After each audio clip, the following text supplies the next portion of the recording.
Now, the Scottish First Minister has told Sky News he can't guarantee that Andrew Miller, who this morning pled guilty to abducting and abusing a schoolgirl, will not go to a male prison.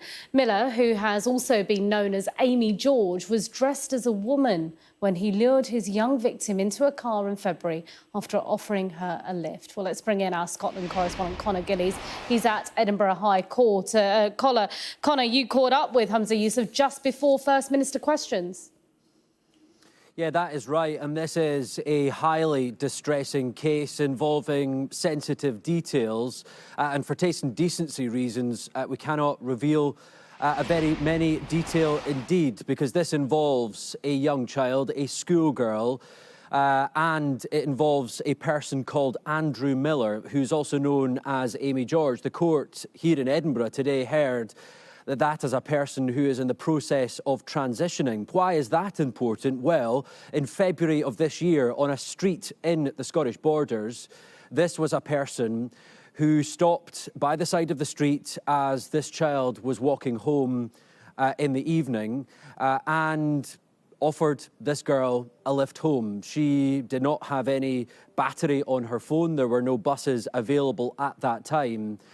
And Andrew Miller was presenting as a woman, was dressed in women's clothing, and the court heard that this girl thought that that would be a safe option to enter this vehicle.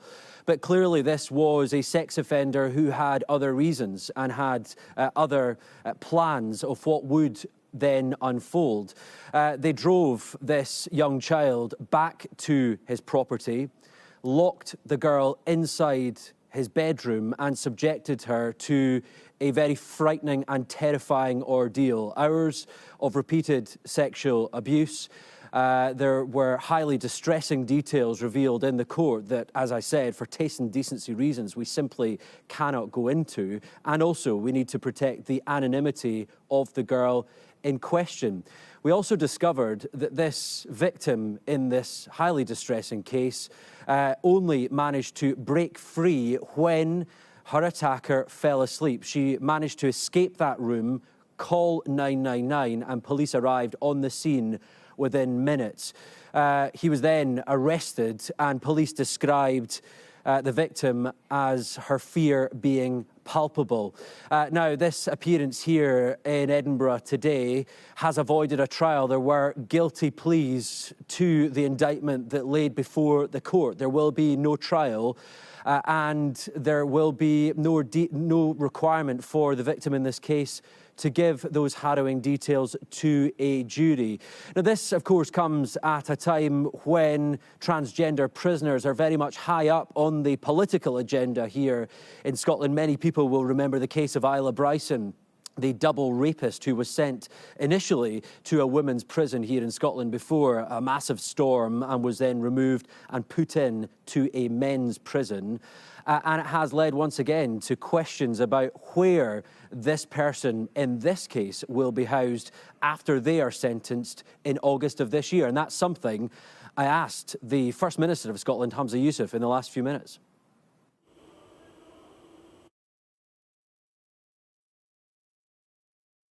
This morning, Andrew Miller, Amy George, will not be sent to a women's prison. Well, first of all, can I say that this is a gut-wrenching case, heartbreaking.